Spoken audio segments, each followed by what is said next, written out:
Bom, gente, boa noite a todos. Bem-vindos a um encontro com a Stark Educacional, né? Um braço da Stark Fortiel, uma empresa que tem por objetivo aí gerar soluções de processos, gestão de processos, com foco em eficiência operacional, né? Ela atua exatamente nessa parte muito mais de gestão e não de execução, trazendo inteligência, já que a gente vê muito que o mercado hoje tem perdido essa eficiência nas empresas, ficando focado em operação, menos em gestão. Então, a Stack vem ajudar seus clientes a melhorar isso e ganhar dinheiro com o cliente, né?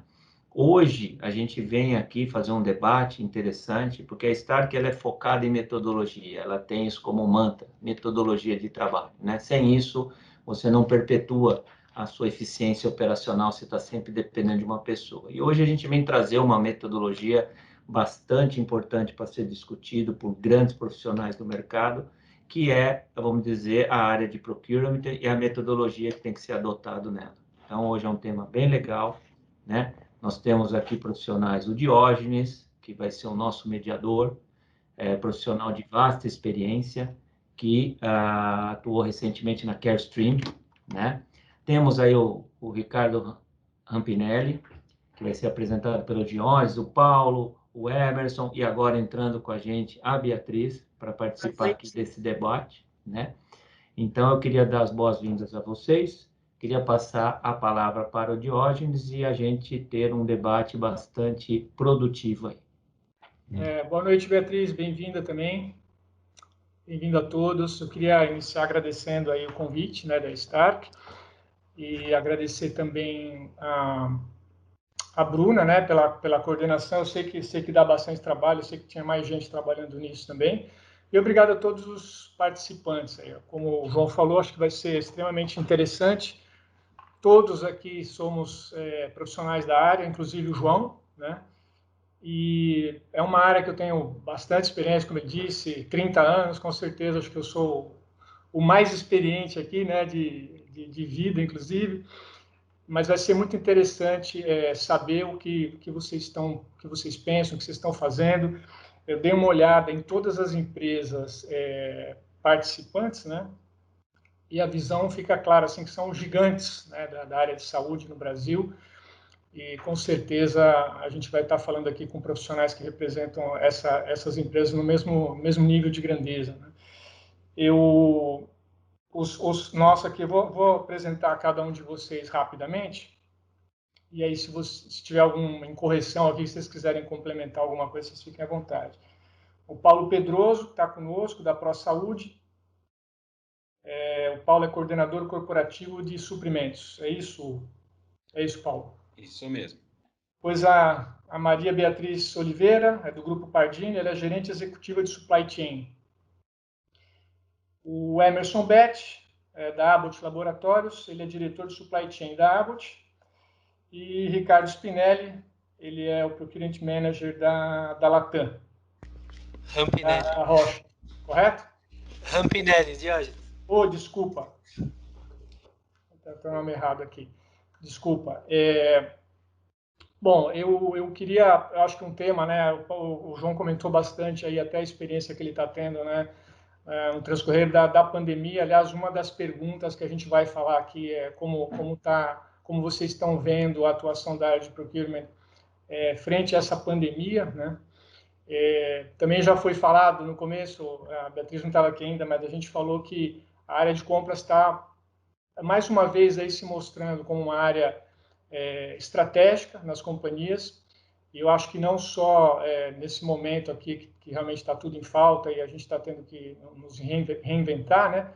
Mas também como uma área que ajuda no resultado final das empresas, mais do que nunca no mercado tão competitivo como a gente tem vivido aqui no Brasil. O mercado está amadurecendo, o cliente fica mais exigente, né? O que é bom, e as empresas têm que ser cada vez mais competitivas. Então, a gente está acostumado, eu acho, com esse desafio todo, mas a gente não está acostumado com pandemia, né? Nenhum de nós aqui viveu a pandemia. A última pandemia que o mundo teve contato aí foi há quase exatamente 100 anos atrás, né? Então, é tudo novo para a gente, mas eu tenho certeza, eu tenho acompanhado o máximo que eu posso, a área de procurement mais do que nunca está trazendo a sua contribuição. A gente vai ter 1 hora aproximadamente aí de debate, né? E a gente vai ter praticamente três perguntas, mas a gente queria fazer uma coisa bastante dinâmica, né? Que desde o começo a gente está falando, ou seja, vamos fazer disso realmente um bate-papo.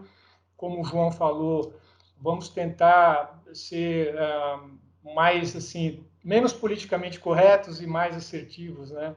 Então, eu queria dar essa liberdade para vocês também. Os temas de hoje, o primeiro tema é qual o papel de procurement dentro de uma empresa e onde a estrutura deve ser alocada. Pelo que eu entendi aqui, a nossa ideia aí, João, se eu estiver errado, você me corrige, mas é mais no sentido de saber com que área compras está mais direcionada, área de finanças, com área de produção, enfim. A segunda pergunta seria os impactos da pandemia, né, na área de procurement, que a gente já comentou, e, por fim, as tendências de procurement para os próximos anos, aí, no caso aqui, para os próximos 5 anos.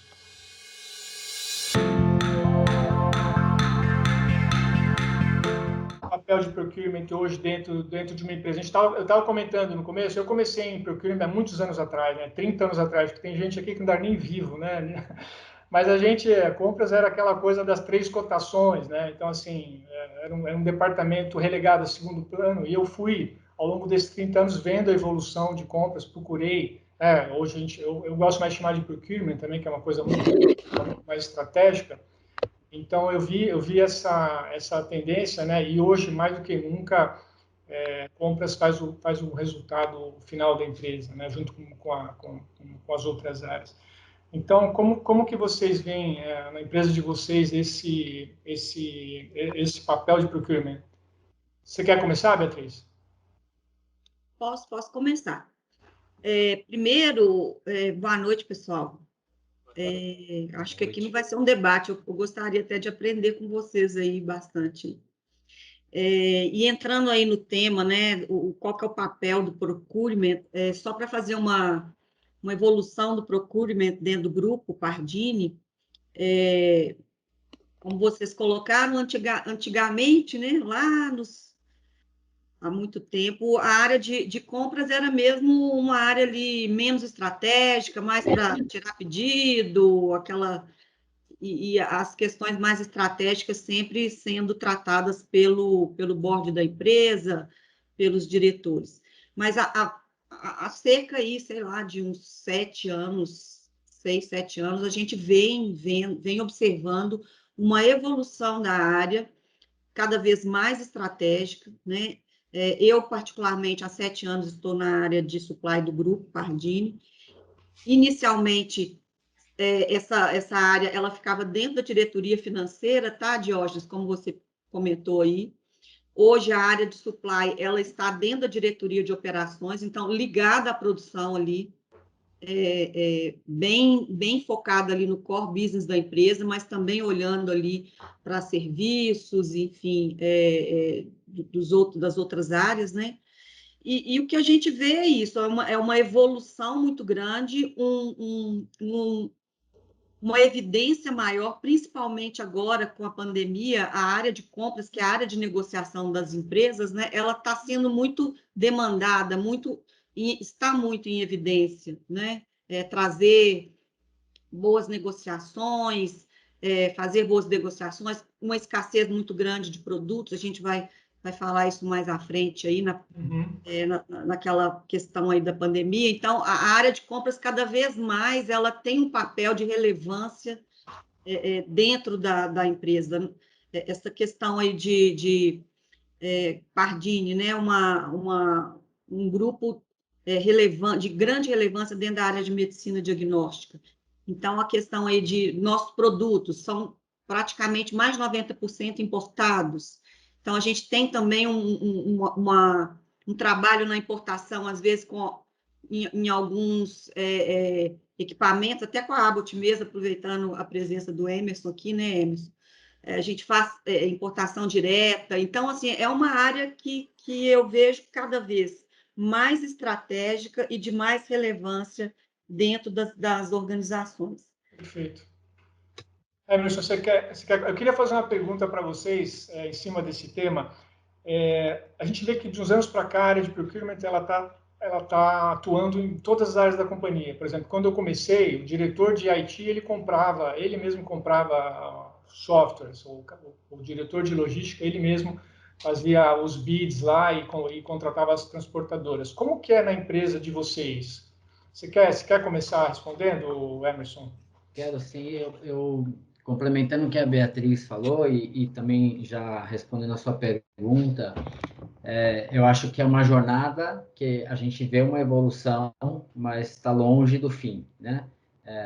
Eu acho que, sem dúvida, a área de compras ou de procurement tem cada vez mais conseguindo um destaque dentro da companhia, porque as empresas, felizmente, ou a grande maioria, né? E aí acho que vale a pena comentar também que talvez o que nós estamos acostumados a lidar dentro das organizações que nós estamos, que são organizações de destaque, né, não necessariamente acontece em outras organizações, talvez menores, né? Então, talvez a realidade seja um pouco diferente de organização para organização, né? Mas, sem dúvida, é uma área estratégica, é uma área que no final, ajuda o P&L da empresa, em todos os aspectos. Eu vejo em algumas... talvez eu dividiria aí, pegando um pouco do gancho da Beatriz, acho que quando a área de compras está associada vamos chamar, a algo produtivo, ele está mais embaixo de operações ou embaixo da área de fabril, e talvez quando está mais associado à parte de indiretos, talvez esteja mais embaixo de finanças, é o que eu tenho visto um pouquinho, né? Como então, que é no caso da Arbut? Hoje a parte de indiretos fica embaixo de finanças, mas bem, não tanto a nível país, mas mais corporativamente, né? Então, esse encontro fica lá na nossa matriz, e o pessoal produtivo mais reportando aí a parte de manufatura. Mas é uma estrutura matricial, vocês respondem para os Estados Total. Unidos, no caso. Né? A Arbut é americana, né? Americana. Chicago, né? Isso, Chicago. Bacana. E aí me desculpa, você fez um comentário de... Não, a pergunta é se é uma abrangência de vocês comprarem tudo. Marketing, quem compra marketing Legal. procurement, Isso. quem compra logística é procurement, em todas as empresas. Ricardo, a tua também, Paulo, mesma coisa? Eu diria que é um esforço contínuo, né?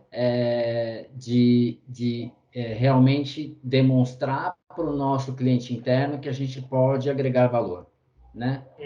Então, eu diria que constantemente a gente tem essas discussões. Eu acho que com algumas áreas isso a gente já conquistou, outras áreas ainda a gente precisa conquistar no dia a dia, né? Demonstrando que procurement, se a gente é envolvido desde o começo, a gente consegue agregar valor. Se depois que a área já fez a negociação e passa para a gente, pouco a gente consegue contribuir. Ricardo, você quer comentar? Você quer responder também? Hoje a gente trabalha numa estrutura assim, onde Global Procurement, né, já tem uma cadeira funcional, né, ela é de grupo, então ela atende todas as divisões dentro da organização, dentro da Roche. E aí quando a gente começa a cascatear isso, né, para até as afiliadas, né, que seria o último nível dentro da empresa, a gente tem lá desde lá de cima Global Procurement, um Global Category Manager que determina todas as estratégias de categoria. Isso vai desde a logística até o marketing, até facilities. Totalmente matricial, né? Totalmente matricial. E eles, inclusive, eles já adotam hoje, né? Eu também sou dessa função de grupo, a gente já adota uma postura mais proativa, né? Então a gente já aborda, né? A gente já sabe onde está a despesa, quem são os stakeholders, quem são os responsáveis por contrato. Então já faz um estudo local, então como que a gente vai poder abordar o mercado, qual que é a estratégia que a gente vai adotar. Então assim, a gente está 100% presente. Só que lá atrás a gente começou, né, fazendo o que o Emerson falou, né, Primeiro, provando que existe valor para agregar, fazendo um monte de over-delivery para o negócio, né, para a gente se fazer presente em algumas decisões ali, até eles se sentirem confortáveis com a nossa presença, né? Porque o profissional de procurement lá atrás era um cara meio chato, né? Era um cara mala, o tirador de pedido que atrasa todo o meu processo. O burocrata, né? Era um burocrata maldito lá dentro. E aí você conseguindo provar valor, e vai muito também do seu relacionamento, né? Acho que o profissional que lá em procurement se destaca é o cara que consegue também se relacionar bem. Sem dúvida. Às vezes não é só o resultado. E aí a gente começou a se fazer mais presente para tá participando, né? Tá junto e virando parceiro de negócio. E na Roche vocês estão debaixo de finanças ou é uma área à parte? Dentro de Global Procurement, eu me reporto para uma CPO, que ela se reporta para o CFO do Grupo Roche, né? Então, essa é a estrutura global. Só que dentro das afiliadas, eles se reportam localmente. Então, em alguns casos, dependendo do nível do tamanho, nível de maturidade do negócio do país, pode ser para supply, como pode ser para o diretor financeiro também. Entendi, faz sentido. E você, Paulo, como é que funciona na ProSaúde? Bom, a ProSaúde é um pouquinho diferente desses modelos que vocês falaram aqui, né? A ProSaúde ele é um modelo de gestão mista, então administra hospitais pelo Brasil, tanto hospitais públicos quanto hospitais privados, quanto hospitais mistos, que atende um público e privado, e nas mais diversas regiões do Brasil. Por exemplo, a gente está no Acre, em algumas cidades indígenas, por exemplo, onde o grande desafio é você levar esse modelo tão bonito que a gente fala, né, que a gente gosta, né, enche o peito, vamos falar legal de compras, da área de supply chain, vamos levar um modelo desse para um lugar onde há difícil acesso, né, a ter essas metodologias, né. Então, o nosso desafio é muito grande nesse sentido, né, e uma coisa interessante é que de alguns anos para cá, a companhia percebeu que, na verdade, Suprimentos tinha sim que participar das decisões estratégicas. Ela individualizou o setor, e não era só como nós comentamos todos aqui, que não era aquele burocrata, o colocador de pedido, ou aquele que principalmente só trata urgência, né? Ainda mais tratando de uma linha sensível, que é a linha de saúde, onde se via muito isso na ponta, que a área de compras tratava as emergências. Tinha que montar um processo rápido para tratar a emergência. Apagador de incêndio, né? O famoso apagador de incêndio. Exatamente. Hoje em dia, esse profissional você já nem procura mais no mercado. Você não quer mais um comprador, você quer um negociador. Você quer uma pessoa estratégica para ajudar na tomada de decisão. Então, isso ao longo do tempo foi mudando muito e a área de compras ela virou um negócio dentro das empresas, né? E para a gente não foi diferente. A gente hoje participa de decisões estratégicas do grupo, inclusive debatendo sobre novos projetos e coisas nesse sentido. Então, a área de compras ela virou uma chave para esse novo tempo de resultados. Ela tem que ser um gerador de resultados, ela tem que participar da geração de novos resultados. E como que ela vai conseguir fazer isso? Montando modelos onde você tira o gesso desses processos antigos e passa a ser flexível, ainda mais em situações como o que a gente vive hoje. Viver numa situação de pandemia, onde as decisões precisam ser assertivas e rápidas, em modelos que você fala, poxa, eu tenho que ter uma aderência de processo, eu tenho que conseguir fazer uma entrega eficiente numa região difícil, em clientes que não têm tanto recurso, fazer uma operação funcionar sentido é o grande desafio. Então, como a gente falou de guarda-chuva, de estar ali embaixo de operações ou embaixo de finanças, eu até fico feliz hoje sabendo que a nossa empresa, né, a ProSaúde, hoje tem uma diretoria de suprimentos que não está ligada diretamente a operações ou mesmo à área de finanças, ela está ligada à diretoria executiva, então ela consegue controlar as decisões ali de uma maneira muito mais abrangente, né? Então a gente consegue debater os temas de logística, de abastecimento, de importação, de desafios financeiros de unidades. Então, tudo isso faz parte hoje de um contexto que, sem dúvida nenhuma, para a gente tem sido uma experiência muito produtiva. Sem dúvida. João, você quer falar alguma coisa? Opa, gostei não aguentei, né? Não aguentei, precisava entrar aqui, porque a história é legal que vocês comentaram. Como eu falei para vocês, eu entrei em setembro aqui no HCore, fazer uma transformação aqui. 90% dos compradores eu troquei, justamente porque aqui você tinha os caras que eram convertedores de pedido, né? Era uma área que quis centralizar, porém tem que fazer a transformação. Então, trouxe a metodologia do Strategic Sourcing para cá, então você começa a categorizar, né? Por exemplo, de setembro a dezembro, a gente já conseguiu capturar em torno de 6 milhões de saving, né? Então, a gente brinca que aqui não tem um mato alto, aqui ainda tem a copa da árvore. E outro ponto que eu achei importante de vocês comentarem é que não adianta a companhia virar e falar o seguinte, olha, centraliza compras. Na verdade, a área de compras ela é uma prestadora de serviço, então as pessoas têm que querer trabalhar com a área de compras, né? Acho que foi bem dito aí por todos vocês, o Emerson e o Paulo reforçaram isso, de que, cara, você tem que vir aqui e ver que eu crio valor para você, né? Só que assim, eu tenho que ter disciplina também, porque, cara, eu estou gastando dinheiro de outra pessoa, então tem que ter compliance, né? Aqui eu peguei uma situação com tudo que você imagina de errado tinha aqui, né? Então foi um case legal para mim, que eu vi que muitos dos conceitos que eu tenho, eu consegui aplicar e deu certo, né? E aí, pegando um pouco o gancho do Diógenes, né? Quando você chega para o profissional de compras e fala assim, por que você faz 3 cotações? Aí, se o cara responder para você, não, porque eu consigo fazer a competição entre os fornecedores. Esse cara não é bom. Bom é aquele que vira e fala, não, 3 não. Se eu só coloquei 3 é que eu tenho medo da auditoria, porque o certo é colocar 200. Porque se eu sou um comprador, quanto mais gente eu consigo brigar, mais fácil eu vou adquirir meu preço. Nem sempre o mercado permite. Um exemplo é a própria Roche para o hospital. O oncológico, praticamente, você tem muita coisa patenteada, você não vai ter mais. Mas para mim, o cara, por que põe 3 fornecedores? Para mim, a resposta clássica é medo da auditoria, porque a gente tem que ser inteligente e fazer, né? Usar a plataforma, usar, né, leilão eletrônico e colocar o máximo de fornecedores. Mas um ponto que eu queria destacar aqui, que eu acho que é legal ouvir de vocês, é que uma área de compras ela tem que ser respeitada. Ninguém vai simplesmente querer trabalhar com você se você não for bom, né? Eu queria só complementar aí o João, né? Foi excelente aí. Primeiro ponto, assim, eu acho que a gente tem que mostrar mesmo que a gente consegue gerar valor para a companhia, trazer confiança, né, das pessoas. A gente tá ali negociando ali, às vezes, em nome de uma outra área, e o que eles esperam é uma boa negociação de qualidade, de saving, enfim. E o outro ponto que eu acho que tem nos ajudado também é a questão do compliance, né? Cada vez mais aqui no Brasil, principalmente depois da legislação aí do LGPD, não sei, assim, no Pardini, como o Pardini é nível 3 da Bolsa, então, assim, o nível de compliance, ele é muito alto, né?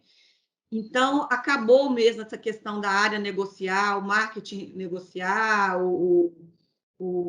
a logística, como vocês citaram aqui. Então, isso também está nos ajudando muito. Assim, os processos eles têm que ser iniciados. É claro, a área pode acompanhar com a gente, que eu costumo dizer, pessoal, assim, de uma forma bem informal, né? A minha área não tem que conhecer de pão avião, né? É porque lá no Pardini a gente come de tudo. Então, a gente sempre traz aquele especialista técnico da área acompanhando com a gente. Isso traz mais segurança para eles, né? Eles acompanham desde o início, eles têm aquele olhar mais técnico, eles nos ajudam ali, suportam muitos momentos ali nas questões mais técnicas, de maior aprofundamento. Então, eu acho que é isso. Eu acho que essa questão de compliance tem nos ajudado, sim, e as competências do comprador, ela mudou, né? A gente tem que realmente gerar valor para a organização, senão... Deixa eu fazer uma pergunta para todo mundo em cima disso, desse ponto do compliance, que é sempre uma questão polêmica e que tem que ser falado, né? Porque, assim, ética não se discute, se toma ação. Eu percebi que eu também tive um background de grande indústria, depois eu entrei para a área de serviços hospitalares. E na indústria você percebe que teve tanta auditoria na área de compras que a questão de não compliance começou a migrar para a área técnica, né? Como é que vocês lidam hoje quando vocês recebem da área técnica um relatório de exclusividade de fornecedor Como é que vocês lidam com isso? Eu mando para o diretor aprovar. Na minha situação é assim. Quem mais? Está no mudo, João. Não, como é que você aí, o Rampinelli, o Paulo, quer dizer, se você chega lá, recebe aquela solicitação de compra dizendo, você pode comprar de todo mundo desde que seja desse. Como é que você faz? Eu confesso que na Alt a gente não tem uma situação técnica nesse sentido, né? Talvez, enfim, não temos. Obviamente, o que acho que você trouxe um ponto bastante importante, João, é a metodologia de strategic sourcing e é ter um critério de seleção já estabelecido, né? Porque acho que isso ajuda a tomar uma decisão multidisciplinar, e aí, pegando o gancho da Beatriz, a gente não toma decisão sozinho e também não permite que a área tome sozinho, né? Então, a gente faz uma análise em conjunto, define bem um critério de seleção e toma a decisão juntos, porque é melhor para a companhia. Então, hoje, pelo menos, nunca me deparei com uma situação dessa, mas se me deparasse, obviamente, escalaria para o nível superior, porque tem que ter muito bem justificado algo como você acabou de comentar. Lá atrás, né, João? Hoje em dia eu já não tenho mais tanto dessas discussões ali no global. Quando eu era o head do Brasil, né? Primeiro eu já tinha colocado, quando eu sentei, a gente já mudou a política e já colocou ali, já previu os principais cenários de exclusividade, né? Então, se o cara tem uma patente, se o cara tem um certificado de exclusividade, de representação de algum fabricante, ou se o cara tem alguma propriedade intelectual envolvida ali, que ainda não é patenteado, mas a propriedade intelectual é dele. Ali eu já tirei 80% dos problemas desse da frente, né? Aí, em seguida, se o cara não estava enquadrado nesses três, então daqui que eu vou pesquisar. E aí, se eu não atestar que esse negócio é tão exclusivo assim como você está me falando, a gente vai ter que sentar e discutir. Obviamente, no final, a decisão técnica é sempre da área técnica, né? Eu não tenho tanta... Ali naquele momento, né, alguns anos atrás, a gente não tinha... A gente trabalhava muito mais generalista, não era tão categoria, a gente não era tão expert.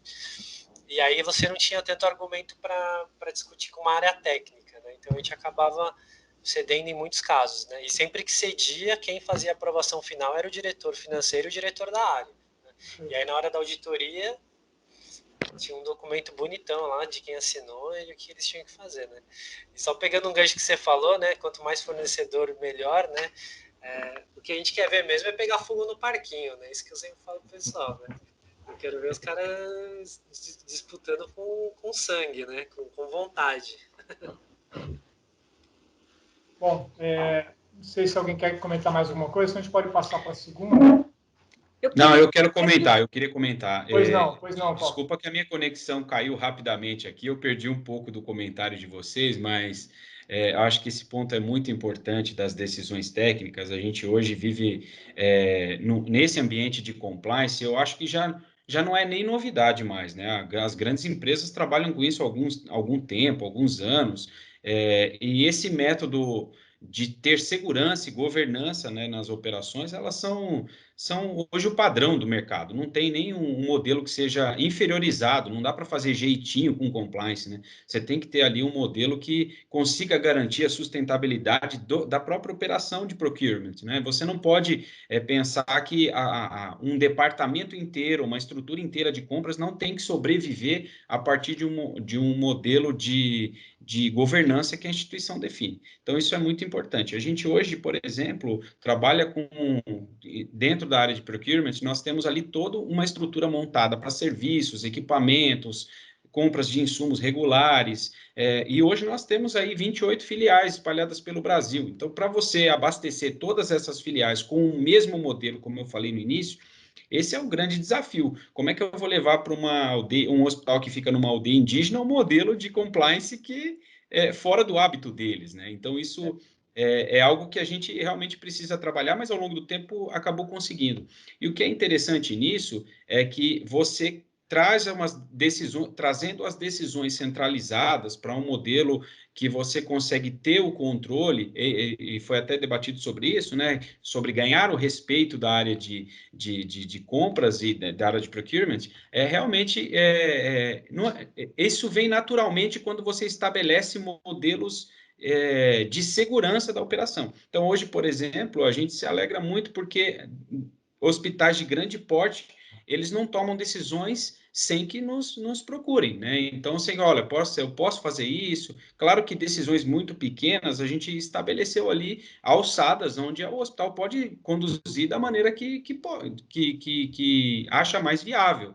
Né? Então, por exemplo, o cara precisa comprar caneta. Eu não vou engessar essa operação para o cara ter que passar para a matriz tomar a decisão sobre uma compra pequena. Agora, se isso fugiu uma regra de calendário, de negociações que são estratégicas, de repente eu compro uma carreta de canetas.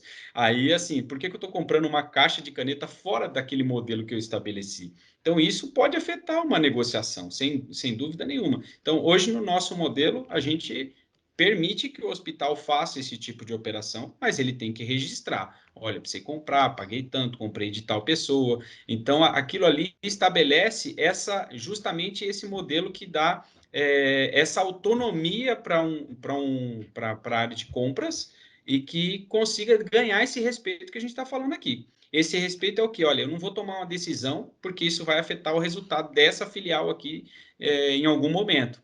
Então, eu tenho que tomar um pouco de cuidado com isso e, ao mesmo tempo, a gente entende que esses processos, eles estabelecem esse modelo de governança e que dá segurança para que essa operação flua sem riscos. E a área de compras, ela foi vista antigamente, ainda mais em segmento de saúde, pública ou privada, como maneiras de se beneficiar alguém de alguma forma, ou o comprador está levando por aqui ou por ali. Sempre isso foi uma bandeira que compras carregava, e hoje isso já mudou muito, né? Eu acho que comprador... Desculpa. Acho que comprador que não tem estômago para ter desconfiança, né, não é comprador, porque está gastando dinheiro dos outros, né? O que eu tenho de parceiro aqui é que eu tenho a auditoria e o controller como meus parceiros, cara. Os relatórios dele me ajudam muito. Mas eu vou só colocar duas ações que eu já tomei. Por exemplo, aqui no Agacor a gente fala o seguinte: como o hospital tem muito essa questão de tender para um fornecedor, ou por questão assistencial, ou, por exemplo, os itens de engenharia clínica também, o cara tem que ser aquele fornecedor, porque só ele dá a solução. Tudo aqui tem um relatório técnico justificando isso, né? Então, cada cara da Tec tem que assinar, porque se ele for auditado, não vai ser o comprador que vai responder por aquilo, por não ter colocado mais fornecedores, mas sim a área técnica que assinou um documento, né? E outro ponto também, que eu tenho buscado minimizar essa questão do, como foi colocado, às vezes a gente não consegue gerar um embate com a área técnica. Eu tenho conseguido trazer compradores, né, especialistas, então às vezes você pega uma enfermeira para vir comprar, você pega um cara de TI para vir comprar, aí você tenta ensinar para ele compras, mas ele é um cara mais capacitado para fazer esse compra, né? Aqui a única dificuldade que eu tenho é que um cara técnico, você percebeu, não sabe mentir, né? Então, o cara técnico, ele gagueja. Então, você fala para ele, cara, não é que ele compra, você tem que mentir, mas você tem que blefar. Então, esse é o principal treinamento difícil de fazer o cara ser um pouco mais, né, aquela coisa do comercial, do negociador. Mas eu fiz isso muito, por exemplo, numa empresa que eu trabalhei, que foi o Axê Laboratórios, a gente tinha muita gente técnica na área de compras, para justamente gerar esse debate que o Emerson falou, de não ficar refém, porque chega uma hora que você não consegue mais debater com o cara técnico, né? Então, eu queria dividir essas ações que eu tomei, que em muitos casos deu certo aí. Ô, João, Sim. se me permite, deixa eu complementar seu comentário. Um dos aspectos muito importantes, a gente que está na linha de frente de hospitais, por exemplo, uma das coisas que a gente sempre ouvia falar é assim, ó, tem que ser aquela marca, tem que ser daquele modelo, tem que ser aquela referência, né? Isso ao longo do tempo veio mudando, pelo menos para a gente, né? O que a gente entende é o seguinte: por que não tem que ser essa marca? Né? E aí eu posso abrir o leque para todas as outras. Eu tenho um ambiente com muitos fornecedores, eu não posso simplesmente individualizar um. porque a marca é preferida das pessoas, né, dos técnicos. Então, assim, se eu tenho uma escolha de uma...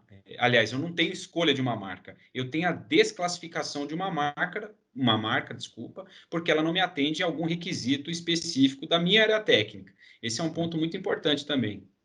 Aí, Paulo, você sabe que isso daí vai no cadastro de materiais, né?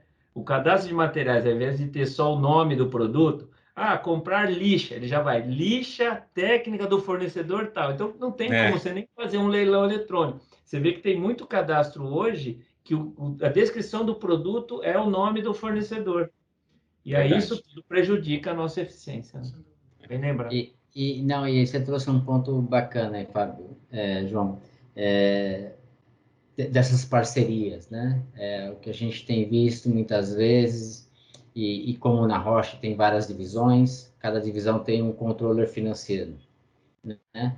Então, muitas vezes a gente traz para a mesa de reunião com o cliente interno o controller financeiro, que é o camarada que está controlando ali, né, todos os gastos da divisão, e a gente foi, olha, esse aqui é o fornecedor que a gente vem usando e essas aqui são as alternativas.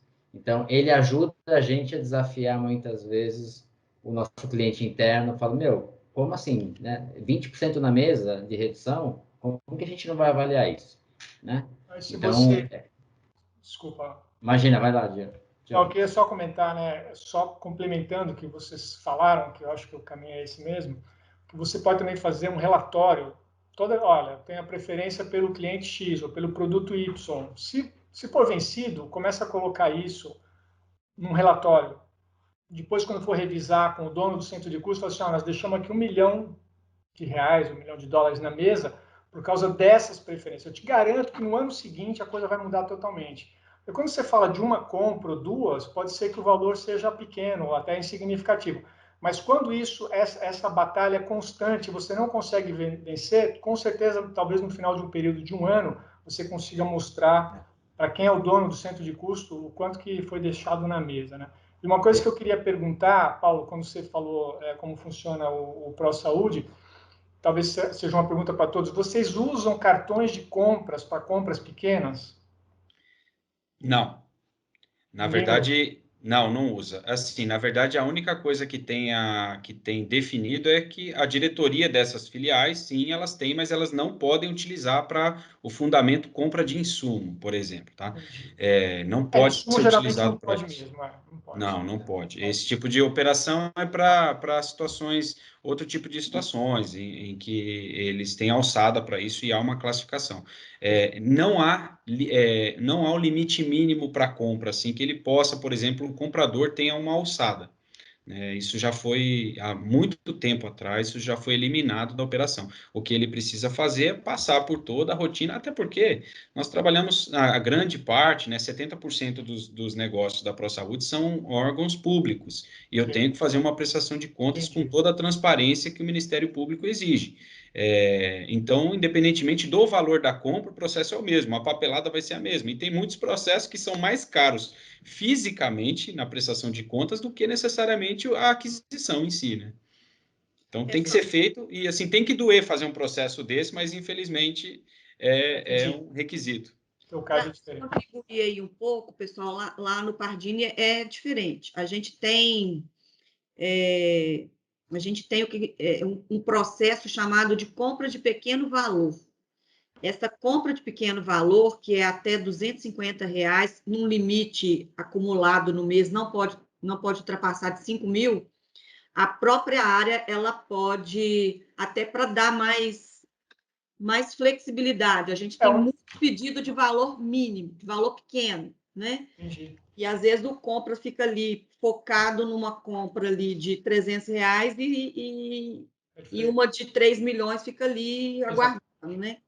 Então, a gente tem esse fluxo que foi validado pelo compliance da empresa, mas a gente dá essa abertura, vamos colocar assim, para as áreas, né, de compras de pequeno valor. Deixa eu só comentar mais uma risco coisinha rápida também. Desculpa cortar. É assim, ó, a ProSaúde ela fez o seguinte: esse mesmo modelo de compras descentralizadas. O que nós fizemos? Nós classificamos as categorias que podem ser descentralizadas. Então, por exemplo, eu estou lá no interior do Pará, né? Só lá a empresa tem 11 filiais, né? Só no Pará, no estado inteiro. E são regiões muito de difícil acesso. Então, eu não vou centralizar a compra de alimento perecível para lá. Não faz sentido isso, né? Então, o que a gente faz? Classifica, categorizou essa compra como uma compra descentralizada, estabeleceu ali os critérios que a equipe local tem que fazer validações e prestação de contas para a matriz. Então, isso sim pode ser uma compra de pequeno valor, mas ao mesmo tempo ela tem ali todo o respaldo técnico e administrativo necessário para ser feito. Uma compra, por exemplo, o cara vai abastecer o carro no posto de gasolina do lado. Vai fazer compra centralizada disso? Lógico que não. Então, você faz ali modelos que você permite flexibilizar a compra, mas você não perde a prestação de contas. Isso é importante. Cartão de combustível vocês não usam também? Não. Porque assim, eu vou fazer uma pergunta pegando esse ponto do Diógenes também e provocar um pouco, porque assim, simplificação, ela não é nada sem controle, né? Então, quando você começa a fazer esse tipo de delegação, é ótimo, você ganha velocidade no processo, porém, se você não tiver gestão, você perde o controle dele. Que nem, por exemplo, quantas empresas eu já não vi que nego pediu aumento de alçada de aprovação. Aí você vai lá e dá alçada de aprovação para o comprador de R$ 5.000. Só que daí ele pega um pedido de 50 e faz 10 pedidos de 5 para não subir para o gerente. Aí ele tem Então, que ser quer dizer, demitido na hora, né? Você então, tem que ficar atento a isso. eu vi muita empresa tomar a decisão da simplificação, porém não fazer uma melhoria na gestão. E aí ela cria um problema para ela mesma, que nem a Bia falou que ó, aqui a gente tem as compras de 250. Talvez o Rampinelli, o Emerson também tenham alguma simplificação. A gente tem também aquelas chamadas compras delegadas. Eu trabalho muito com a política. Eu compra delegada, cara, eu não vou ficar negociando headhunter para vagas estratégicas que quem tem que contratar é o RH. Eu não vou contratar escritório de advocacia específico, que eu não vou contribuir nada como compras, talvez nele, mas isso é uma visão de cada empresa, né? Eu vou contratar a empresa que vai fazer a auditoria do balanço da anual da empresa. Normalmente quem define isso é o conselho. Vai ser um dia essa empresa, outra. Mas assim, como é que vocês conseguiram fazer simplificações e ganhar velocidade em compras sem perda de gestão, usando esse exemplo das alçadas, né? De que você conseguiu dar mais autorização para o seu comprador, mas você não perdeu o controle da operação.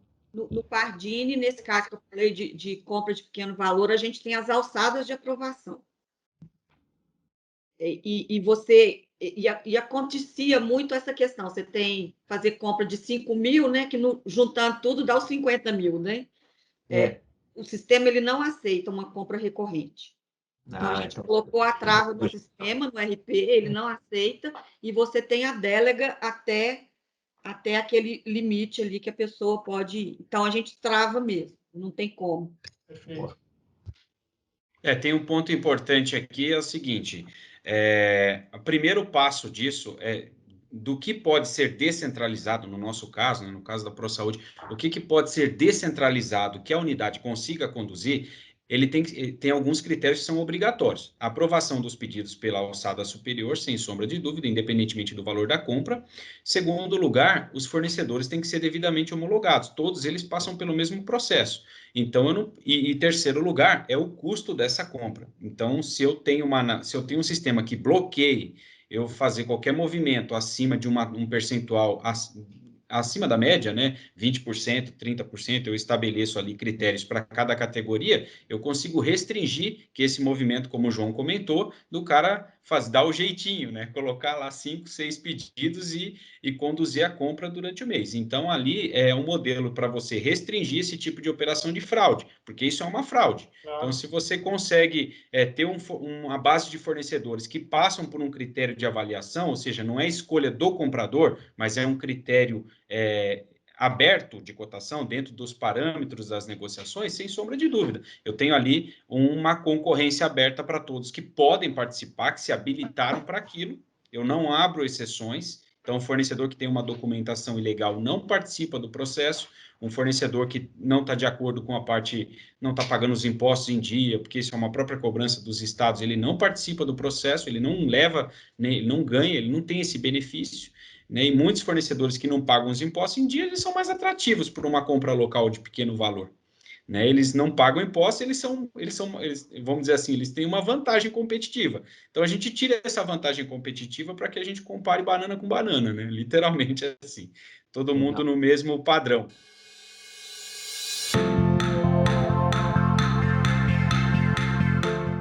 Podemos ir para a próxima? A próxima é pandemia, impactos da pandemia no procurement. Essa é boa, hein? Que Essa impacto? não tem história para contar. Você quer começar, Emerson? Eu tô vendo que você tá rindo mais, cara. Você tem mais história que todo mundo. Vendeu muito. Eu acho que depois de um ano... Eu sou a maior compradora de Covid sua, né? Não é? Acho que sim, viu? Covid. Impressionante. Eu acho que assim, depois de um ano, né, gente? Eu acho que o impacto já passou a fazer parte do nosso dia a dia, né? Acho que teve um primeiro choque aí no começo, né? Sem dúvida, a gente começou a trabalhar muito mais horas, né? Para tentar atender aí todas as demandas.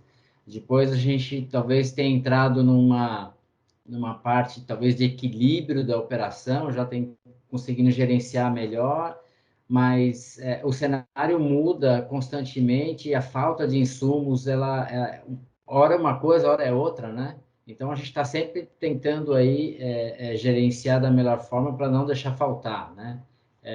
Acho que esse é o grande impacto. E acho que para a equipe em si, acho que o mais importante aí que eu vejo, nós como gestores, né? Manter essa equipe motivada, essa equipe, né?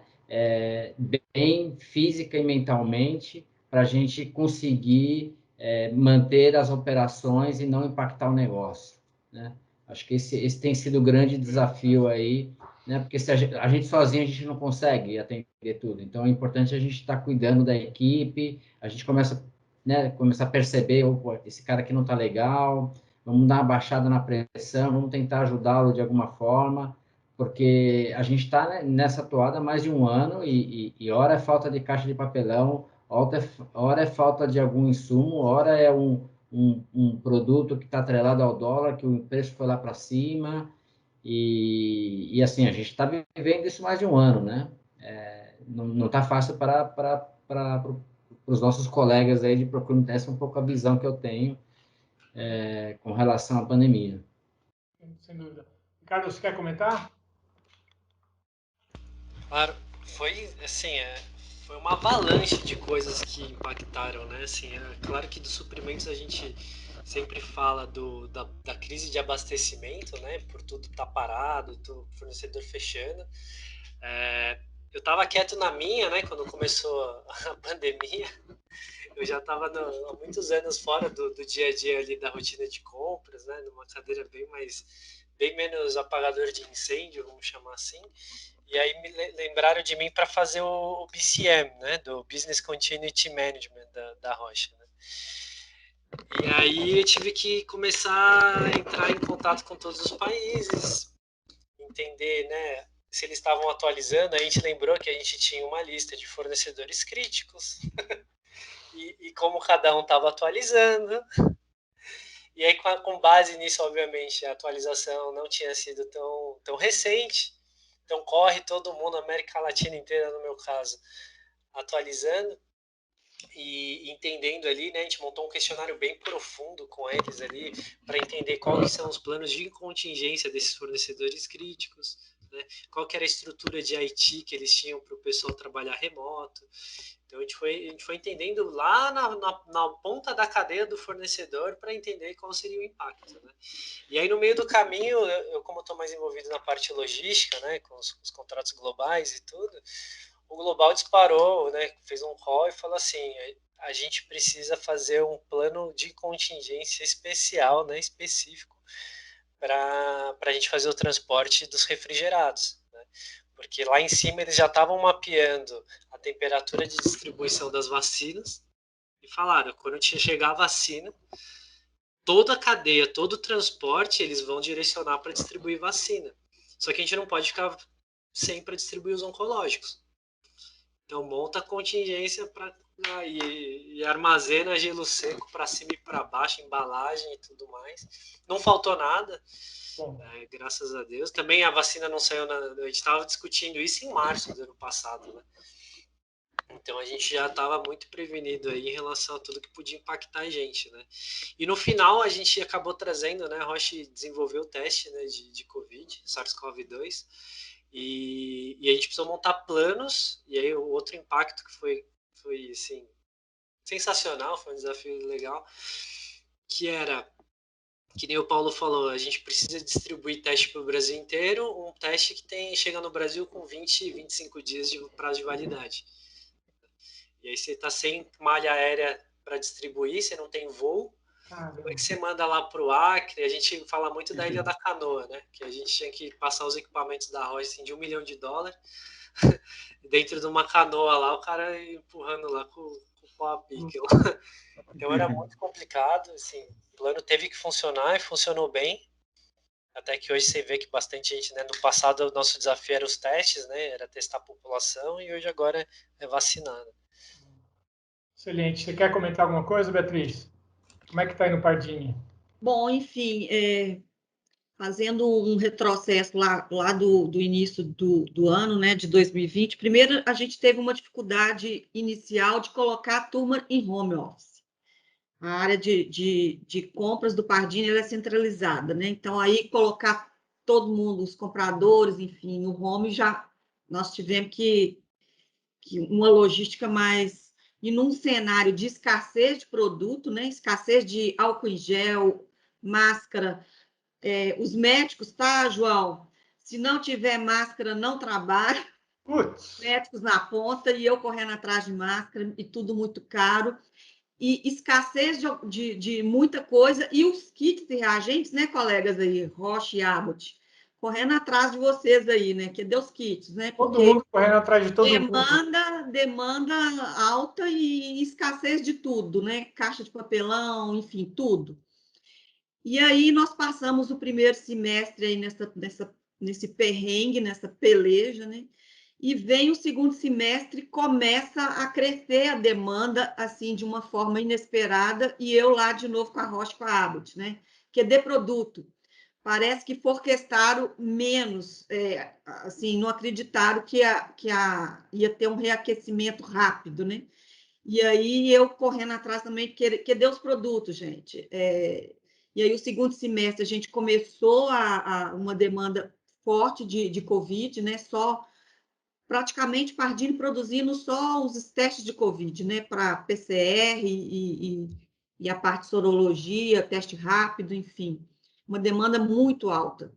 E como a logística internacional, como o Ricardo comentou, muito comprometida, né, não tinha nem container para transportar, não tinha voo, a gente fez importação direta e com muita dificuldade, enfim.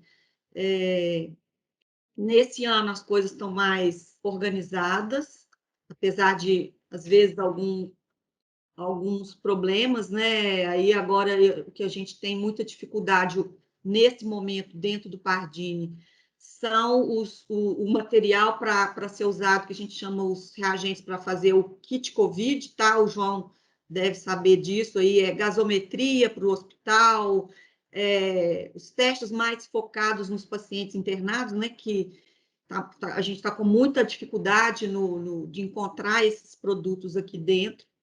Então, assim, é uma coisa meio que ano passado foi bem mais complicado, esse ano um pouco menos, mas dando para administrar um pouco melhor, com um nível de estresse mais baixo, mas ainda com dificuldade em itens mais específicos. Então, acho que é como o Emerson comentou, já passa a ser o novo normal, né? Quer dizer, um ano atrás, na verdade, assim, infelizmente, a gente está vivendo ainda o que aconteceu um ano atrás, só que agora a gente já aprendeu a viver com isso, né? Não significa que seja fácil, né? Mas que bom que vocês estão conseguindo. Foi uma tremenda hora da verdade, né? Que a gente viveu, porque todo mundo não sabia para onde correr. Então, teve empresas, né? que se fortaleceram, porque se uniram, então aqueles mimimis entre áreas, não sei o que, teve que acabar porque era uma questão de sobrevivência, e quem incorporou isso no modelo de gestão da empresa sai mais forte, né? Porque você tem falta, você teve que improvisar muita coisa, o fluxo de comunicação teve que andar mais rápido, e o que eu achei interessante foi que quantas áreas até então invisíveis deixaram de ser, né? Você pegar uma área de limpeza, que até então, serviço não core, qual importância essa área teve numa situação de Covid? A segurança patrimonial, né? Para organizar fluxos e tudo mais. Então, quantas áreas? A própria área de compras, né? Que até então, pô, agilidade, né? Essa onda que teve agora, praticamente tive que montar um núcleo dentro da área de compras para ficar comprando, achando equipamento, prisma, etc., de acordo com a demanda dos volumes de pacientes, porque praticamente nessa onda 3 a gente teve o dobro de pacientes das duas últimas ondas. Então, dessa vez não faltou máscara, não faltou luva, não faltou álcool em gel, mas faltou coisas que me preocuparam muito mais, porque daí começou risco de faltar medicamento. Verdade. Os leitos totalmente ocupados, quer dizer, então, assim, eu acho que toda crise, né, é meio clichê isso, mas toda crise é uma hora de oportunidade. Então, a gente que trabalha em área de operações, né, e compras está dentro dela, a gente só consegue implementar coisas importantes quando tem crise, já reparou? Né? Então, vem aquela crise, a gente ganha aquela importância, é hora de aumentar o headcount aqui, investir num sistema ali, aumentar uma área de estoque lá, porque você não vai ter outra onda dessa, porque depois, não precisa, tudo mais. Isso mesmo. Então, eu acho que foi uma grande hora da verdade da gente ver, e é isso que a gente debate aqui bastante com esses painéis da Stark Educacional também, é que tem muita gente que viu que não tem eficiência operacional no pior momento para ela, né? Que nunca trabalhou os seus processos e, de repente, a hora que vem um negócio desse, muita gente vai quebrar, ou, né? Porque, por exemplo, o nível de receita de um hospital numa situação de Covid, ele chega a cair quase 80%, porque a receita do hospital vem de cirurgia. Aí o paciente não quer vir fazer cirurgia porque tem medo de pegar Covid. E o Covid não dá dinheiro. Então, se você não tem inteligência de processo para como é que eu protejo o meu caixa, como é que eu compro melhor, e também olhando para procurement, teve aquela situação que foi uma hora da verdade, que quem é o head de procurement, ele tem a sua listinha, o blacklist de fornecedores, e tem o whitelist de fornecedores. Né? Quem que foi parceiro agora? Quem que foi parceiro nesse momento? Quem que me garantiu o suprimento, mesmo que contingenciado, mas não me deixou sem? Então, para o head de procurement, para mim foi muito claro, né, que isso aqui também foi uma hora da verdade do tipo de relacionamento que efetivamente eu tenho com o fornecedor. Sim. Na hora de assinar o contrato, champanhe para todo lado. Na hora de cumprir o contrato, aí começou a mostrar quem é parceiro e quem não é, né? Então, essas 3 ondas aí serviram muito para também descobrir algumas coisas boas e ruins de alguns fornecedores também. Como Perfeitamente. É que tá a saúde, Paulo? Como é que vocês... Então, o nosso desafio realmente foi muito grande, até pensando num segmento que atende, em sua maioria, hospitais públicos, né? E eu tenho...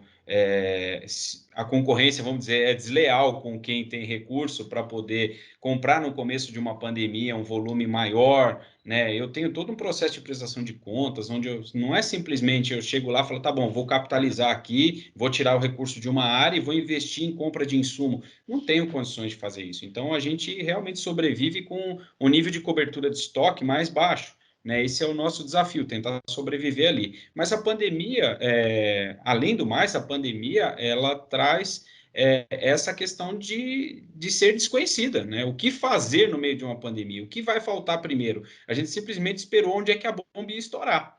Né? Então, na primeira onda, foi ali os EPIs, aquela coisa toda que ninguém, os fabricantes brasileiros não estavam preparados para isso, e aí junto com aquilo veio a questão da quarentena, que parte da equipe foi trabalhar de casa, e aí não tinha estrutura adequada, como a Beatriz comentou, nem todo mundo tinha estrutura adequada, e aí tem aquela questão de governança, eles não podem acessar a rede, vai usar computador próprio, então teve toda uma adaptação ali que foi necessária, precisou ser feita, em tempo recorde e, ao mesmo tempo, pensar no cara que está na maca lá precisando de apoio, precisando de um atendimento.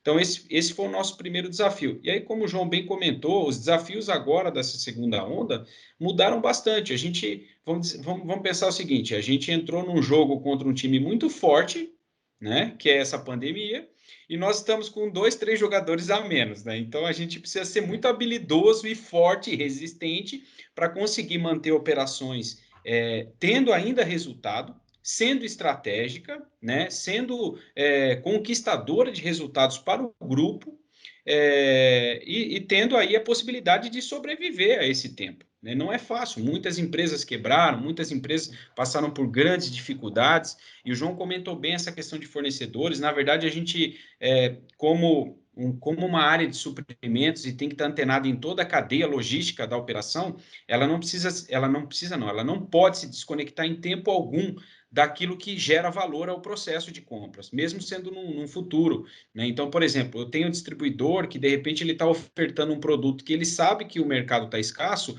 400%, 500% mais caro. Esse cara está na minha lista negra. Claro. Eu vou conversar com ele em algum momento e falar, entendeu? Qual é o motivo? Você conseguiu mais barato, mas está se beneficiando disso? Né? Então, esse tipo de situação a gente, obviamente, não pode permitir. E, em alguns casos, a gente sabe que se ele está colocando esse valor é porque tem alguém comprando. Então, isso é um fator que, infelizmente, acaba contaminando esse negócio. E a gente precisa ficar muito atento a esses detalhes. Né? Então, a ProSaúde, ela criou estratégias de negociação ao longo desse tempo, com as linhas críticas, e eu posso dizer uma coisa com muito orgulho, né? Hoje, inclusive, tive reuniões com toda a equipe técnica do grupo, dando ideias e estratégias para as contingências das necessidades que cada projeto tem, cada região. Então, e isso é muito importante. A gente está falando de ter ser reconhecido, né, a área de compra ser reconhecida, e como é importante quando você participa de decisões técnicas. Então, olha, por exemplo, temos problemas hoje com os sedativos, o grande problema do mercado, saiu em todas as mídias, que o mercado está desabastecido, o governo confiscou a produção dos principais fabricantes, o mercado nacional não atende a produção inteira, e aí tem que recorrer à importação, tem que recorrer a alianças com grandes fornecedores, com grandes parceiros, talvez para conseguir facilidades nesse caminho de importação ou mesmo das aquisições. Então, existem muitas estratégias que têm que ser conduzidas e mostra o quanto é importante, nesse período, ter uma área de suprimentos que consiga estar antenada a cada detalhe. E, principalmente, pegar essas situações que são que afetam muito os resultados e que pode gerar uma crise muito grande numa instituição com pouco recurso, por exemplo, isso que eu falei de fornecedores que colocam uma sobretaxa sobre um produto que está escasso, e infelizmente o hospital acaba em algum momento tendo que comprar, esses fornecedores, eles realmente não podem ser parceiros, né? Eles têm que ser ali o último da fila e ser tratados não como parceiros, né? Não tem uma aliança ali construtiva, né, com esses fornecedores. Né? E, Paulo, ainda teve essa questão do ICMS, né, que pelo menos para os hospitais filantrópicos foi tirada a isenção, né, que nós tínhamos de ICMS. Então, no meio dessa pandemia de aumento de custo, ainda a isenção de ICMS de medicamentos, de materiais e principalmente de OPME foi tirada. Então, veio aí aumentos de 25%, 27% em coisas que era zero. E a gente tem que se virar nos 30% em relação a isso, né? Tem fornecedores que pegaram porque o IGPM bateu em 25%, que tem alguma coisa, o cara vem pedir 25%, cara, numa situação que nem essa. Cara, ele tem direito, né? Uhum. Mas, assim, é nessa hora que a gente tem que ter inteligência. Uma coisa que eu quero destacar para você, Paulo, assim, legal ver, você tem você vive numa diversidade muito grande, porque você tem que fazer tudo por licitação, ser amarrado, né? O único pró que eu vejo disso é que para você sobreviver, você tem que investir em inteligência, né? Assim como eu via muitas as produtoras de peças atendendo montadora, tanto que elas durante muito tempo foram meu benchmark de inteligência em compras, porque para elas sobreviverem e se manterem vivas, precisa ter inteligência, porque qualquer errinho que ela faz, o EBITDA dela vai para o negativo com uma multa numa montadora. Você tem um modelo que é legal, porque você acaba, num certo momento, virando até um pouco protagonista, né? Ó, eu tive que desenvolver essa metodologia, tive que desenvolver esse sistema, tive que desenvolver essa inteligência. E você, num certo momento, com todo esse sofrimento que você tem, você acaba sendo um cara que desenvolve coisas que a gente precisa aprender, né? Isso é muito interessante. Você falou das ferramentas, né? Hoje, ainda bem que isso foi feito antes da pandemia, que se fosse um projeto deixado para depois, ou seja, classificado como um tema de menor importância, isso teria afetado com certeza, né? Então, nós, ao longo desses últimos 7 anos, principalmente, a empresa investiu bastante nisso, investiu pesado nisso, e hoje nós temos um sistema que consegue varrer as operações, analisando estoques, tempo de cobertura, definindo as políticas de cobertura de estoque, de reposição, classificando os itens de maior e menor importância, aqueles que têm maior variação de preço. Então, foi criada uma política ali para proteger o estoque. Esse é um ponto importante. E depois, política para fazer a melhor negociação. Então, nós criamos barreiras ali para a gente evitar esse tipo de crise, mas é óbvio que ninguém previa o que aconteceu, né? Mas isso, de certa forma, gerou uma segurança. Agora, muitos e muitos hospitais espalhados pelo Brasil inteiro, eu estou dizendo de centenas, nos procuraram ao longo desse período de pandemia sem saber o que fazer, né? Pedindo, pelo amor de Deus, me ajude, porque eu não sei o que eu faço. Eu não sei, não tenho uma estratégia para enfrentar essa crise. E isso mostra que realmente há um alerta muito grande no mercado, né? Há um alerta de hospitais carentes de acesso a informações, acesso a controles, acesso às melhores políticas de controle de estoque e compras, e ao mesmo tempo mostra também o quanto ainda é fraco na área de saúde a questão de estratégia, da estratégia correta de compras, né? Qual é a conduta do comprador? Né? Metodologia, governança, metodologia.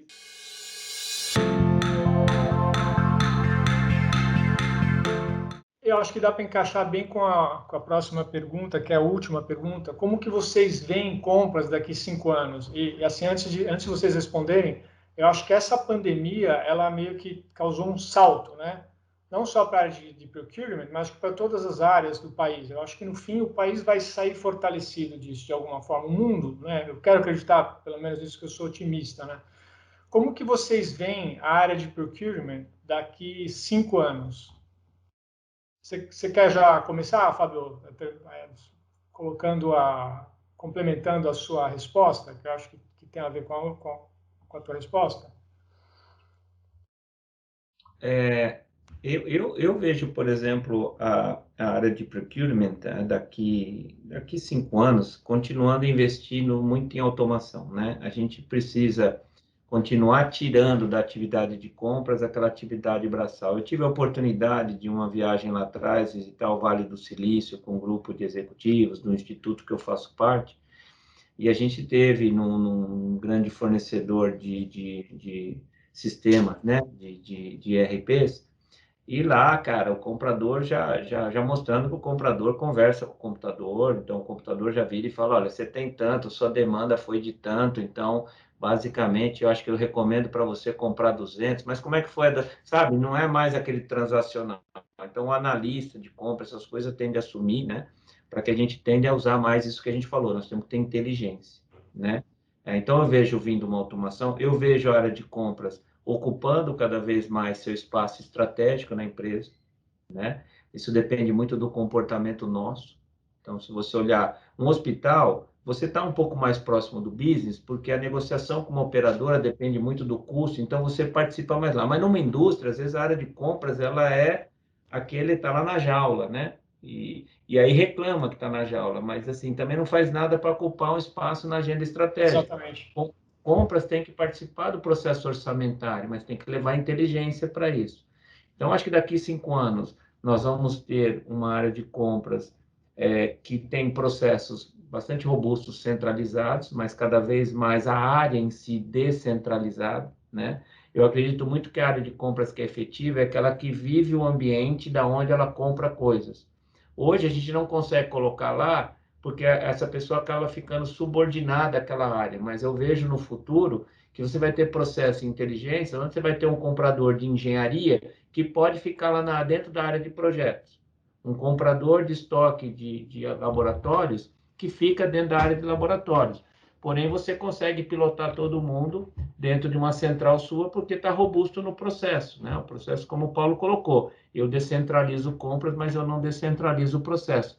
Tem um modelo, tem que fazer 3 cotações, tem que homologar fornecedores, porém isso cada vez mais sendo de forma inteligente.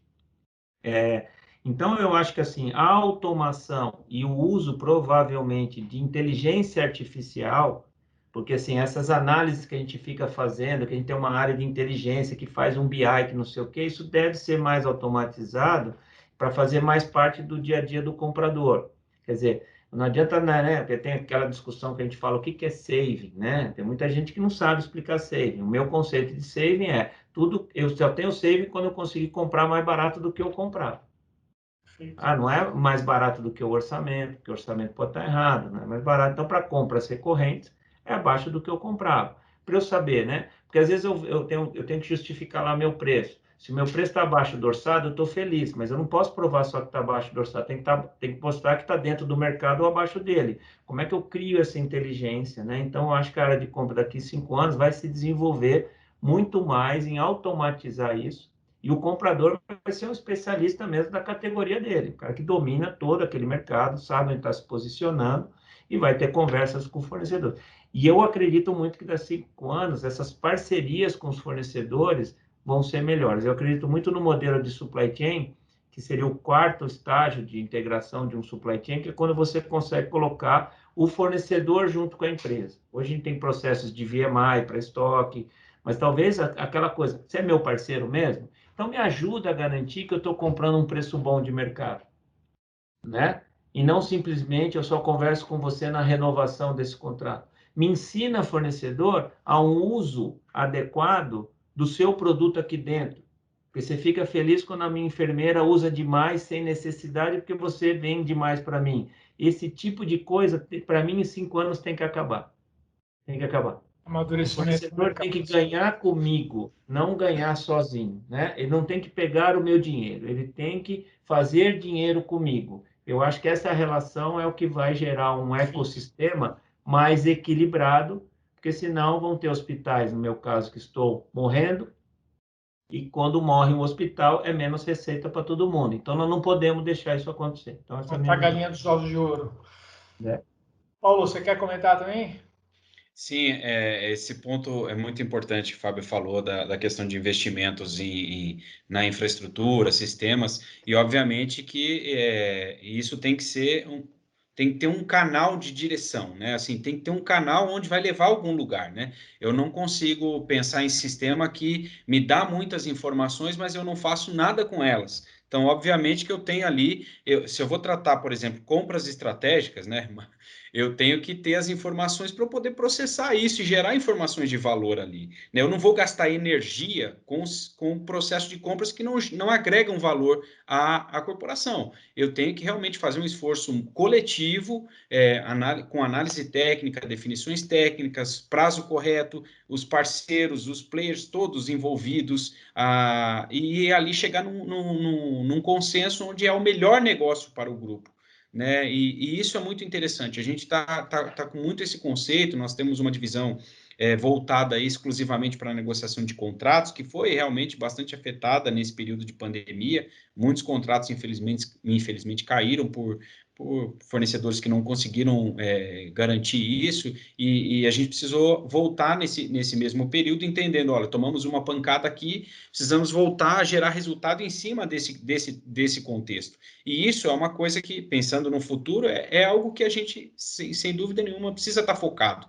Voltar à estrutura de negociação de contratos com o resultado esperado necessário para a gente trabalhar esse alvo, né? Aonde é que eu vou buscar esses resultados, de que maneira eu vou conseguir voltar talvez ao patamar de preço que eu tinha, ou até melhor do que eu tinha, quem são os parceiros que vão estar envolvidos nisso e contribuir para que essa operação flua dessa forma, e ao mesmo tempo qual o sistema, que informação que eu consigo captar que vai gerar uma informação de valor para eu negociar. Então não adianta eu ter o melhor sistema e não ter a melhor estratégia de compra.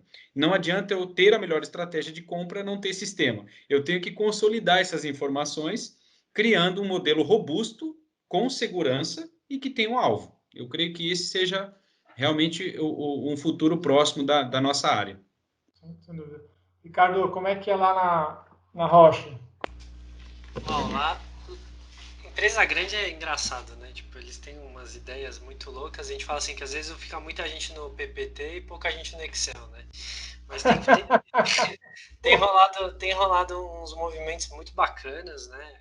Investimentos pesados em tecnologia mesmo, que o João falou. É o futuro, obviamente. É o presente, não é nem o futuro, né? Quem não tem tecnologia, quem não inova hoje está morto no mercado. Então a gente tem o máximo possível de compras catalogadas, o máximo possível, né? Tem targets de catálogos para serem criados, então 95% de compra tem que estar catalogado, né? E aí qual que é o resultado disso, né? Eu consigo ter esses compradores, né? O pessoal da estratégia atuando como parceiros de negócios, né? Abrindo mais porta para fornecedor. O João falou muito bem assim, é o cara vir, eu tenho um problema, né? Hoje, por exemplo, meu problema, eu só sei fazer remédio. Eu só tenho tratamento para gente doente. Mas eu não sei, meu problema é distribuir, eu não sei distribuir isso. Como é que eu faço? Eu preciso ter um parceiro para me ensinar a fazer isso, né? Eu não vou ficar expert nisso. Eu não vou comprar caminhão e sair distribuindo. Então, eu preciso desenvolver gente boa para ser o mais efetivo possível, no melhor custo possível. Cara que também é interessado em desenvolver tecnologia. Não é só eu pensando em me inovar para ter o melhor tratamento para o paciente, mas você precisa ter a melhor tecnologia para distribuir isso da melhor forma possível. Né? Então eu tenho que começar a amarrar. E o cara que está na frente, né, o comprador, uma vez que. Acho que outra coisa que eu também gosto muito que o João falou é ter essa ambientação. Né?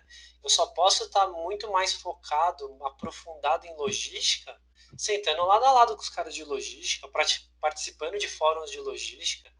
Eu quero saber o que uma DHL da vida planeja hoje. O maior cara de freight forward do mundo, eu preciso saber o que ele está discutindo. Eu preciso estar junto com uma Kuehne+Nagel, preciso sentar junto com a Panalpina, eu preciso viver isso, preciso estar o tempo todo respirando o que esses caras estão fazendo para eu poder entrar dentro com os meus responsáveis de supply e poder ajudar os caras a direcionar o negócio. Né? Que aí que você vai gerar valor, né? Sem dúvida. Exatamente, né? Eu acho que esse papel de comprador, tirador de pedido, já era, assim, empresa que ainda está vivendo isso, eu acho que a gente ainda vive muitos universos diferentes, né?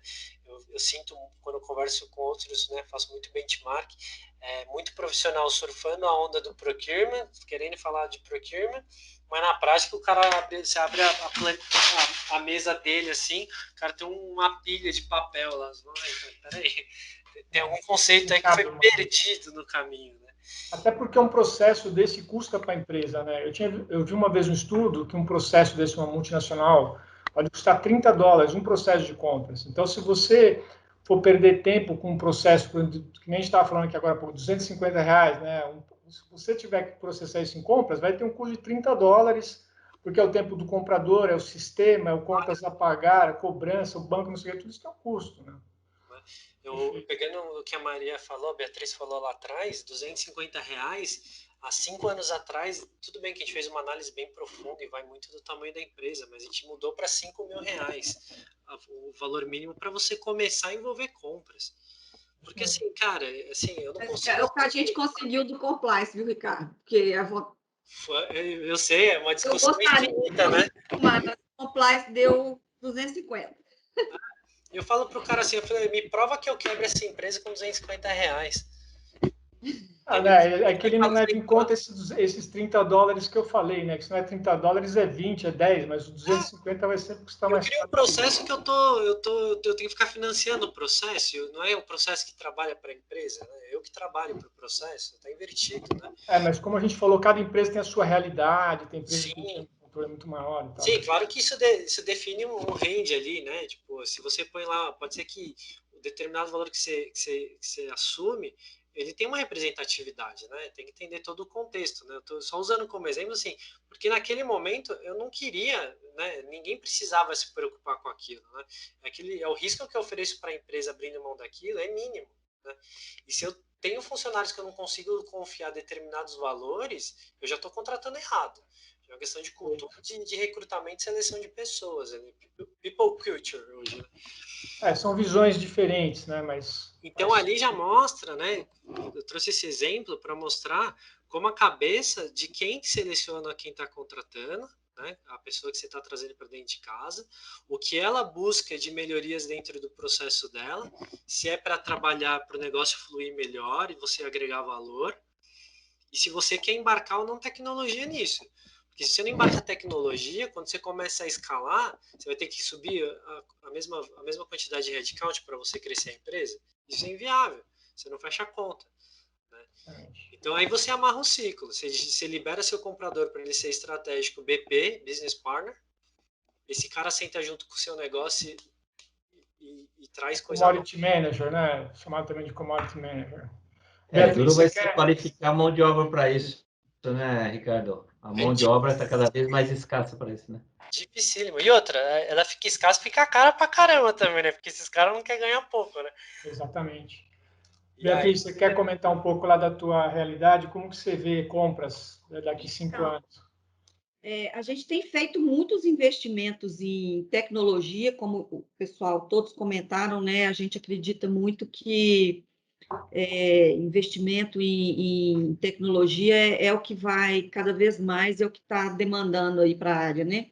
Então, por exemplo, nesses dias no Pardini, a gente está implantando o portal de compras para automatizar mais o processo, ganhos em eficiência, melhor, né? Save, em todos os benefícios aí de um portal, né? Então, a gente está implantando o portal, mas nos últimos 5 anos, e começou muito com a Roche, tá, Ricardo? A gente começou com a Roche um projeto que demos o nome de demanda colaborativa, né? E isso foi evoluindo, enfim. Hoje eu tenho EDI com a Abbott, por exemplo, o Emerson está aqui. A gente está fazendo um EDI com a Roche, a duras penas, mas está saindo. Com os grandes fornecedores. Então, temos EDI, temos Just in Time, eu tenho uma unidade do fornecedor dentro da minha instalação, no caso não é a Abbott, mas é um outro grande fornecedor que me atende no Just in Time. Então, eu reduzi custo de inventário. E a gente melhorou muito essa questão da demanda colaborativa, foi o que nos ajudou muito no ano passado, inclusive, essa rede de colaboração aí com os fornecedores. Nos ajudou bastante aí a evitar as rupturas, né?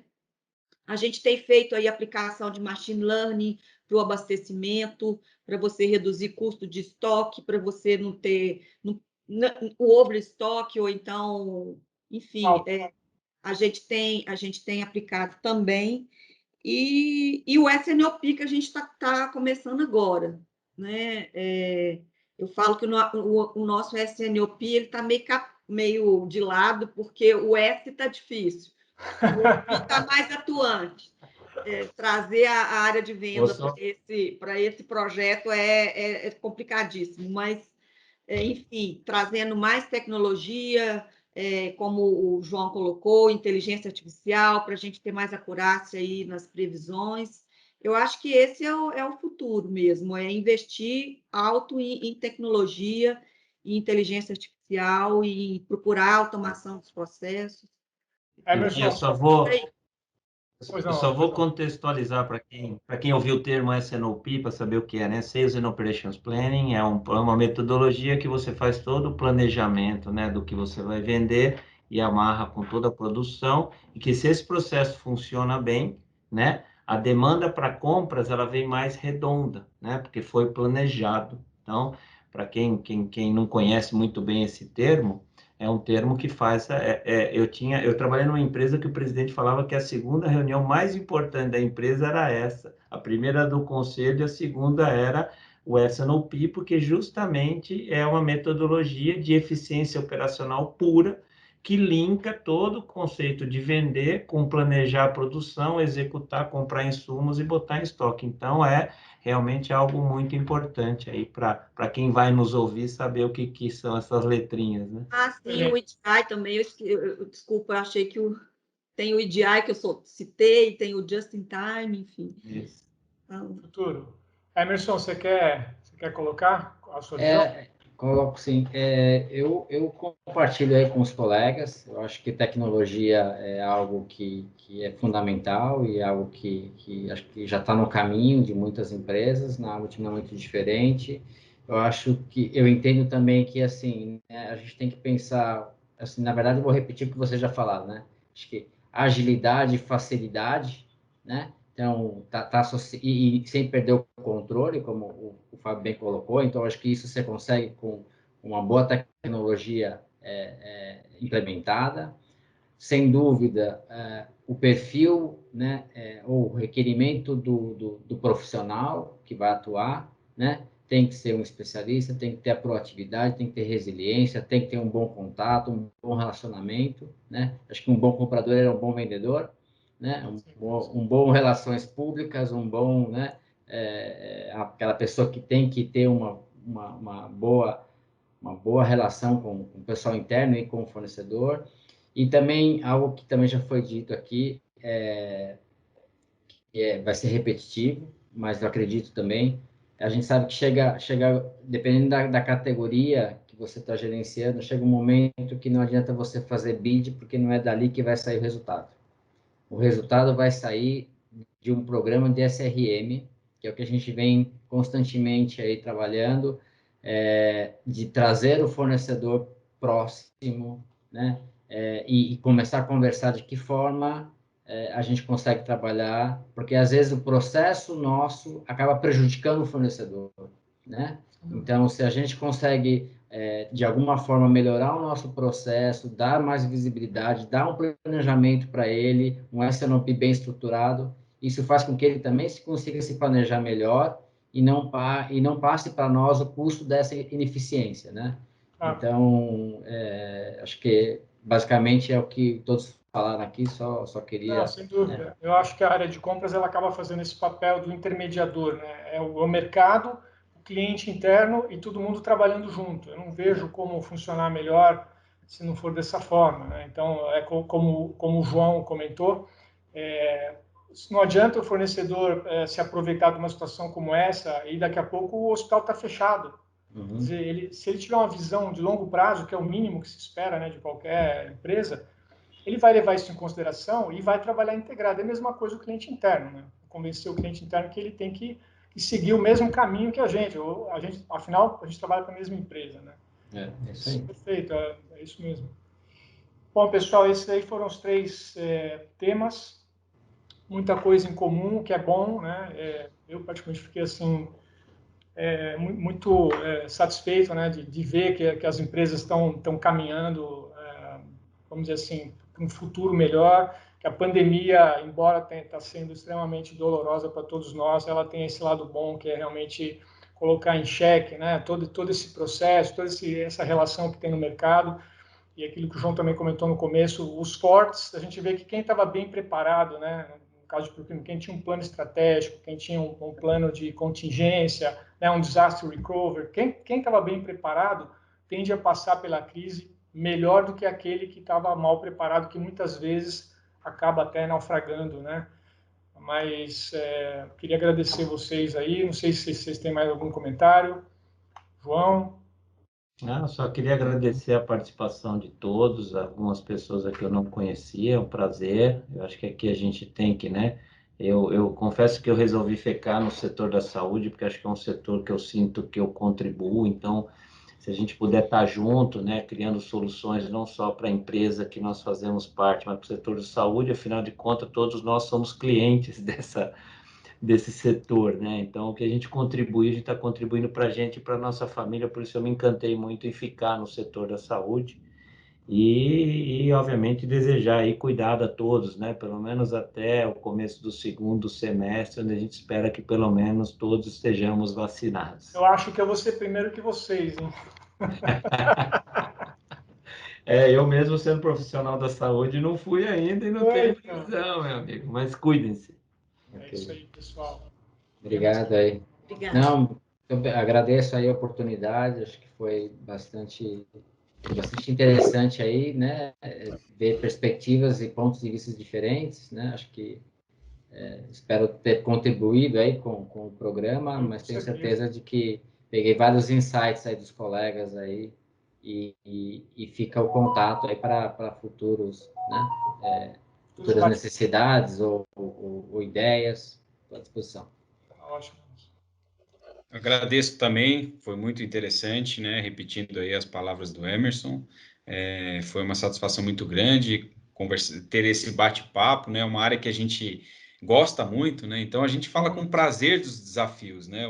O desafio tem que ser prazeroso para a gente, né? Tem que ser aquela coisa que você fala, poxa, eu quero chegar nesse objetivo, eu quero superar esse problema, eu quero conseguir passar por essa fase de pandemia com alegria, com um sorriso no rosto, na medida do possível, com altos e baixos que a gente vem passando, mas sem dúvida nenhuma que a gente não perca a esperança num futuro próximo, que a gente consiga realmente aplicar aquilo que vem ao nosso coração, aos nossos sentimentos, que a gente consiga contribuir com outras pessoas naquilo que a gente não domina, porque a gente também aprende todos os dias, mas que a gente gosta, né?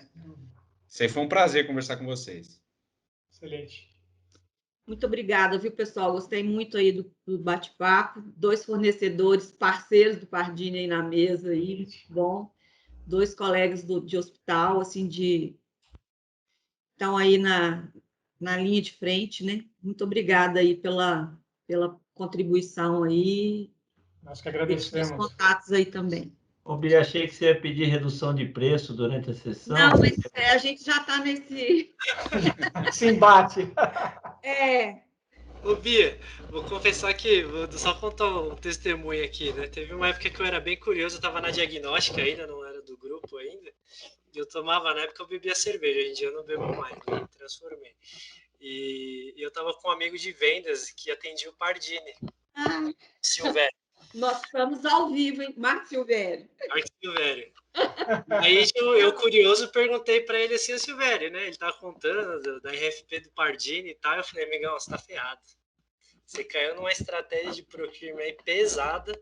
Se você ganhar esse negócio aí, você vai sair liso daí. Você ganha todas, né? Foi o maior projeto da companhia, o Enterprise. Foi a RFP. E não ganhou, né?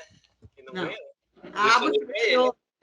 A Abbott ganhou. Eu falei, isso aí, ó, do jeito que vocês estão atuando, vocês não vão ganhar. Eu falei, porque agora a decisão não é mais baseada no relacionamento que você tinha com o cliente. Agora a decisão é técnica, a decisão está baseada em finanças, né? No financeiro, né? No case financeiro. Né? Era só esse adendo aí que eu queria fazer, gente. Agradecer de coração, obrigado pela oportunidade, pelo Stark, Jorge, João, Gustavo.